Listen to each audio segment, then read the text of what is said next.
자, 이번 시간에는 컴퓨터의 기본 구조, 1장에서 아마 가장 중요한 부분이 될 것 같고요.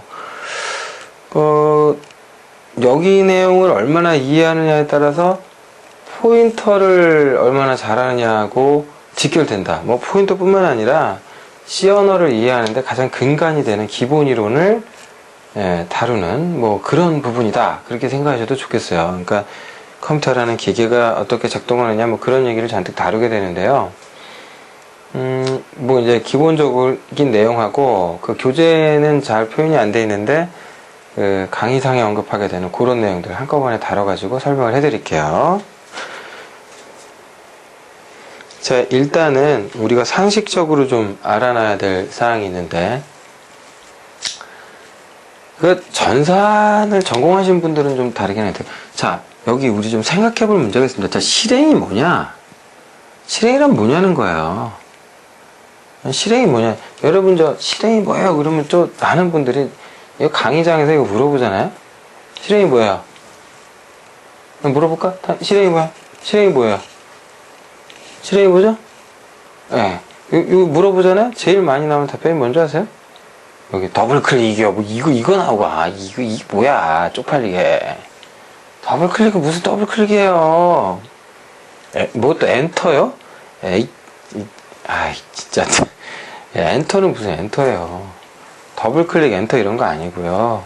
실행이 뭐냐? 이게 의미하는 바가 뭐냐? 정의해보세요. 그랬을 때 정확히 말하실 수 있어야 돼요. 실행이 뭐냐? 이거 되게 중요해요. 근데 이게 사실은 뭐 이렇게 정답을 말하라고 뭐 이제 제가 이런 질문을 드리는 건 아닌데 실행의 개념적 의미를 많이 생각해 봐야 돼요. 그래서 사실은 뭐 컴퓨터 공학을 전공하시는 분들은 실행이 뭐냐라고 했을 때 하실 말씀이 되게 많을 거예요. 그래서 뭐 그 내용을 이제 우리 좀 살짝 다뤄야 됩니다만 결국은 실행이 뭐냐라고 했을 때 이 단어 하나로 대체할 수 있을 것 같아요. 결국은 연산이에요, 연산. 뭔가 연산하는 거야. 산수 연산하는 거죠. 근데 중요한 건 CPU가 그럼 이 연산 누가 하냐? CPU가 한다 이거예요. 그 실행이 뭐냐? 그러니까 실행이란 이게 뭐지? 라고 했을 때 실행은 연산이에요 라고 말할 수 있어요. 그럼 연산은 누가 하지? 얘는 누가 연산을 해? 그러면 CPU가 연산을 한다 이렇게 말할 수가 있죠. 자, 그러면 또 중요한 건 CPU가 연산하는 뭐 기계 장치다 그것까지는 알겠다고. 그것까지 오케이. 그런데 여기서 실행이면은 연산이라고 볼 수 있잖아? 그거랑 또 메모리는 어떤 관련이 있느냐. 이거 진짜 중요하죠. 연산의 주체는 CPU고요. CPU가 모든 기계로서 이제 연산의 주체로서 연산을 해요. 근데 이 기계한테 연산을 해야 될 정보를 줘야 되지 않습니까? 저걸 줄 때 메모리에 담아서 줘요. 오케이? 그 메모리에 담아서 줄 뿐만 아니라 얘가 연산을 하죠. 그 연산 결과를 또 메모리에 담아서 줘요. 그러니까는 굉장히 그 CPU하고 어떤 정보를 주고받는 가장 중요한 게 이제 메모리가 되는 거죠. 여기서 메모리라고 그러면 이제 램 말하는 거예요, 램. 램을 말하는 건데, 램을 말하는 건데요. 아무튼 뭐 이 얘기는 조금 이따 다시 하기로 하고요. 실행과 메모리랑 어떤 관련이 있냐? 네, 진짜 많죠. 근데 여기서 자, 32비트 플랫폼이란 뭐냐? 이런 말 여러분 앞으로 자주 듣게 되실 것 같은데요. 자, 32비트 플랫폼이라는 건 뭐냐? 라고 했을 때 컴퓨터라는 기계의 하드웨어 자체도 32비트 단위의 정보를 연산할 수 있는 게 32비트 플랫폼인 거고요. 그 다음에 그 메모리에 고유 주소를 부여해요. 자, 메모리에 어떤 단위가 있어요. 여기다 대고 주소를 부여하거든요. 고유 주소? 근데 이 주소가, 이 주소라는 것이 서울시 무슨 곳 이런 것처럼요. 우리 인간이 아는 그런 주소는 아니고, 이 주소 자체가 어떤 숫자예요, 숫자. 단수는 숫자인데, 이 숫자가 32비트로 되어 있는 숫자인 경우가 있어요. 그래서 그런 경우를 32비트 플랫폼 그렇게 불러요. 자, 그리고 운영체제란 또 무엇이냐? 컴퓨터라는 기계가 있죠? 하드웨어가 있죠? 이 하드웨어를 움직여주는 소프트웨어가 바로 운영체제죠. 그러니까 이게 사람의 몸이면 운영체제는 우리 사람의 몸을 움직이는 아주 기본이 되는 근간이 되는 시스템, 소프트웨어라고 보시면 돼요. 그래서 운영체제는 소프트웨어, 이건 이제 소프트웨어죠, 어쨌든. 소프트웨어고, 기계를 움직이는 소프트웨어라는 아주 중요한 특징이 있죠. 대표적으로 이제 우리가 지금 당장 실습 환경을 쓰고 있는 게 MS 윈도우인데요. 그래서 MS 윈도우 같은 게 이제 하드웨어란다. 운영체제인 거죠. 요즘은 MS 윈도우뿐만 아니라 리눅스도 많이 사용자가 늘어나고 있고, 특히 이제 맥 사용자, 맥OS 사용자가 지금 대한민국에서 이제 많이 늘어나고 있는 상황이고요. 예, 아무튼. 그래서 여러분이 32비트 플랫폼이란 무엇인가 이 얘기에 대해서 뭔가 좀 아셔야 돼요. 그래서 우리가 앞서 배웠던 내용과 더불어 몇 가지 정리를 좀 해보고자 하는데, 뭘 정리를 하려고 하냐면, 자,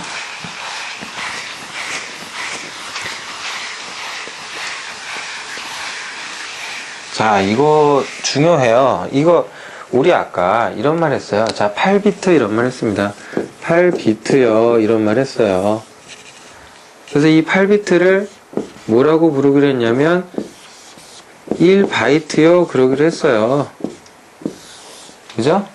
근데 제가 여기 네모를 하나 그렸는데, 자, 이게 이제 정확한 용어는 아니에요. 정확한 용어는 아닌데, 자, 이 네모 하나를 그리고 제가 이걸 하나의 셀이라고 앞으로 부를게요.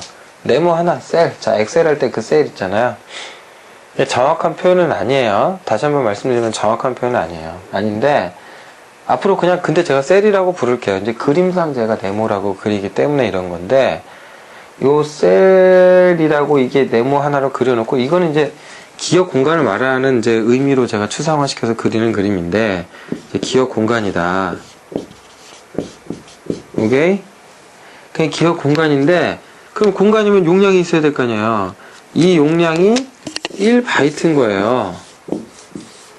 1바이트의 기억 공간. 그러니까 제가 앞으로 셀입니다 라고 해서 말을 한다든지, 네모로 그렸다든지, 그럼 기본적으로 용량이 1바이트인 기억 공간이다. 그렇게 보시면 돼요. 1바이트는, 자, 8비트라고 이야기했죠. 자, 아무튼, 셀이라고 부르는데 다시 얘기하지만, 이거는 공식 용어가, 이렇게 범용화된 용어가 아니에요. 제가 설명을 위해서 그냥 이렇게 말을 하는 것 뿐입니다. 요즘 좀 차고 없으셨으면 좋겠고요.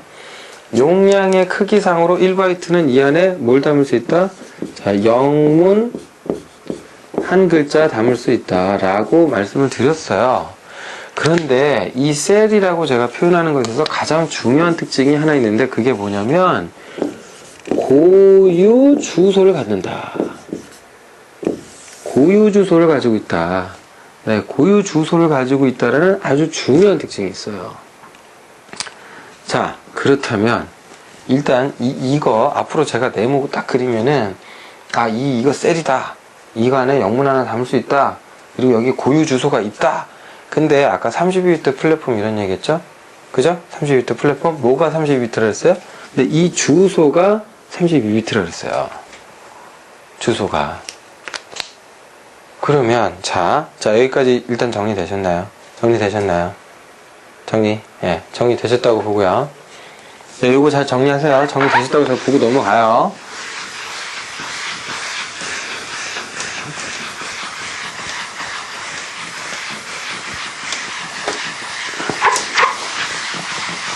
자, 32비트 플랫폼이라고 한다 라고 아까도 얘기를 했는데, 자, 32비트 플랫폼이라고 했을 때요, 그럼 뭐가 32비트냐?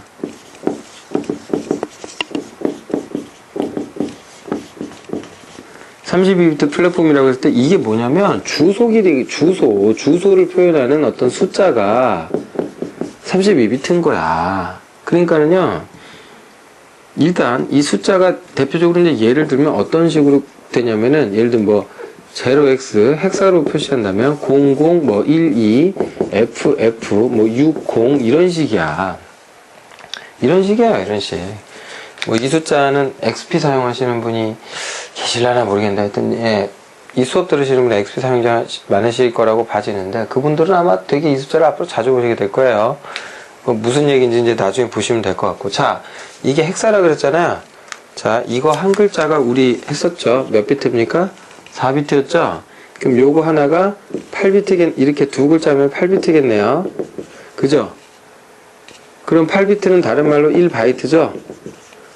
그죠? 그럼 여기서부터 여기까지 몇 바이트입니까? 네, 4바이트죠. 물론 비트 수 따지면 32비트가 되겠죠. 오케이? 그 32비트 플랫폼이잖아요. 근데 여기서 되게 중요한 특징이 나와요. 이제 32비트면요.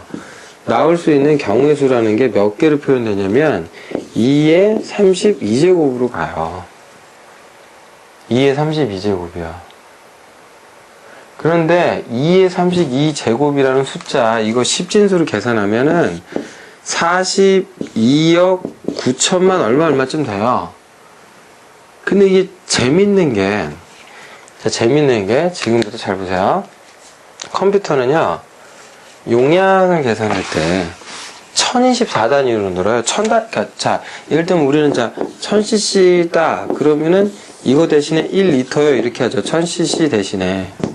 그러니까 1000단위로 단위가 되고, 자, 1000m, 1km 이렇게 되잖아요. 근데 컴퓨터는 그렇지가 않아요. 1024로 가요.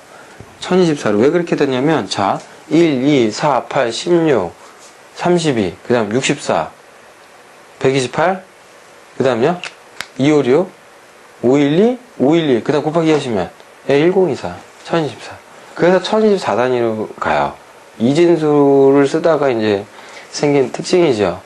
그러니까는 재밌는 게, 자, 이 바이트라는 단위의 용량에서 되게 중요한 게, 1024바이트가, 바이트잖아요? 그러면 이걸 뭐라고 부르냐면 1k바이트라고 불러요. 킬로바이트라고. 그러면 이게 만약에 1024k바이트가 되면은 이건 뭐라고 그러냐면 1메가바이트 그래요. 그럼 다시 1024메가바이트는 뭐가 되냐? 네, 1기가바이트 되는 거예요. 무슨 말인지 아시겠죠? 그런데 아까 제가 2의 32제곱 이거 계산기 두드려 계산하면 42억 9천만 얼마 정도 나온다 그랬죠? 그걸 이렇게 1024로 나누고 또 나눠서 계산해 보잖아요? 그러면 중요한 건 뭐냐면 이 2의 32제곱이라는 걸 계산해 보면은 이게 뭐가 되냐면 4기가바이트 돼요. 오케이? 오케이? 이거 되게 중요해요. 4기가바이트 돼요. 아마 여러분 중에 지금 이 강의를 들으시는 분 중에 만약에 컴퓨터의 주교장치가 램이 8기가다 라고 되시는 분들 아마도 64비트 플랫폼 쓰실 거예요. 당연하겠죠. 32비트 플랫폼에서는요, 메모리를 다룰 때 주교장치를 4기가까지밖에, 물론 이제 다른 기법을 써서 다루게 할 수는 있지만 기본적으로 이제 4기가까지가 최대로 봐요. 예. 그러니까 메모리를 내가 뭐 8기가 주격장치를 막 12기가 이렇게 많이 쓰고 싶다. 그러면 32비트 윈도우로 안 되시죠? 그죠? 몇 비트 설치하셔야 돼요? 네, 64비트 설치하셔야 돼요. 32비트로는 안 돼요. 예, 왜 4기가 넘기면, 그러면 32비트 윈도우는 안 되는지 아시겠어요? 예, 메모리량이 여기까지 한계이기 때문이에요. 아무튼 아까 제가 뭐 32비트 플랫폼에서 뭐 주소가 어쩌 이런 말씀 드렸는데, 중요한 거는 이게 4기가 있다는 어떤 용량상의 특징 이런 것도 이제 상식적으로 좀 알아주셔야 될 것 같고, 정말 중요한 건 뭐냐면 사실은 뭐 이건 이제 지금부터 하려는 설명을 위해서 이제 구현을 한 거고요.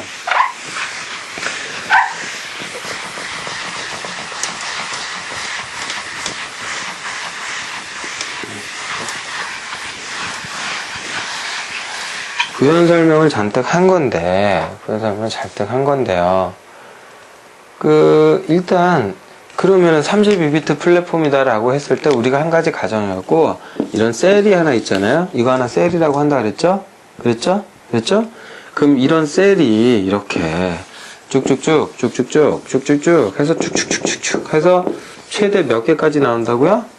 예, 저게 42억 9천만 개, 대략 한 43억 개 있다는 소리예요. 그럼 여기다 번호 붙여볼까요? 자, 여기 0번 갑니다. 아, 웬 또 0번? 예, 컴퓨터의 번호의 시작은 0부터 출발합니다. 예, 이런 걸 제로 베이스라고 하는데, 제로 베이스드 인덱스라고 하는데, 얘가 0번이면 그 다음 1번, 2번, 3번, 4번 갈 거 아닙니까? 맨 끝에 쭉 가면 이제 42억 9천만 얼마 이렇게 갈 거예요. 근데 이걸 십진수로 쓰는 게 아니고요. 자, 이 셀 하나, 이거 셀 하나다라고 했을 때 이거 한가 1바이트고 고유 주소 있다 그랬잖아요. 이 주소를 표기할 때 주로 32비트 환경에서는 32비트 숫자로 써요. 32비트 환경에서는. 그래서 이렇게 표기를 안 하고 0x 0 0 0 0 0 0 0 0 자, 하나 둘 셋 넷 어우 많다 이렇게 써요. 그럼 맨 마지막에 여기는 어떻게 되냐? 0x f f f f f f f f가 돼요. 오케이? 이렇게 돼요. 이렇게. 그래서 여기가 이제 최대 2의 32제곱이 된 거죠. 이제 숫자 값으로 따 이건 경우의 수고 빼기 1 하시면 나오는 숫자가 이제 이 숫자 되겠죠. 가장 큰 수죠. 30비트를 표현할 수 있는. 자, 우리가 앞으로 프로그램을 개발하는 데내 한 가지 가정은 이제 깔고 가는데 플랫폼이 32비트다 뭐 이건 아니고요.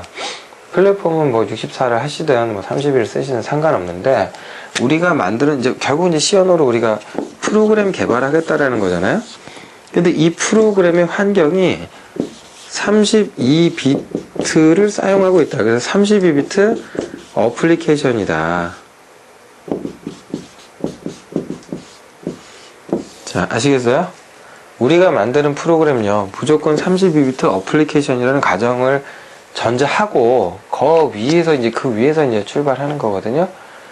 그래서 이러한 것들이 하나의 가정으로 자리하고 모든 설명이 이루어져요. 그게 너무너무 중요하죠? 너무너무 중요하죠? 그렇지 않나요? 네, 자, 이거 하나, 셀 하나라고 제가 한다 그랬고, 자, 용량 1바이트, 이고, 영문 한 글자 담다. 1바이트는 8비트이다. 그죠? 고유 주소가 있다. 굉장히 중요하죠? 이 주소는 0에서 시작해서 어디까지 있다? FFFFFFF 번지까지 있다. 계산하면 40억 9천만 얼마 될 텐데, 용량으로 환산하면 얼마 된다? 예, 4GB 된다. 요 얘기는 나중에 가상 메모리라는 얘기를 잠시 언급할 텐데요. 가상 메모리 얘기할 때 저에겐 다시 나와요. 저 때 한번 다시 언급할게요. 그러니까 그때까지는 그냥 가정을 그렇게 하고 가세요. 32비트 어플리케이션을 우리는 개발하는 개발자고, 그래서 이런 셀은 몇 개 있다? 40여 9천만 개 있다. 그렇게 아시면 됩니다. 자, 이거를 사실은 이게 전산을 전공하시는 분들은 이 얘기를 잘 다루시는데, 네, 우린 딱 여기까지밖에 못하겠네요. 네, 일단 여기까지.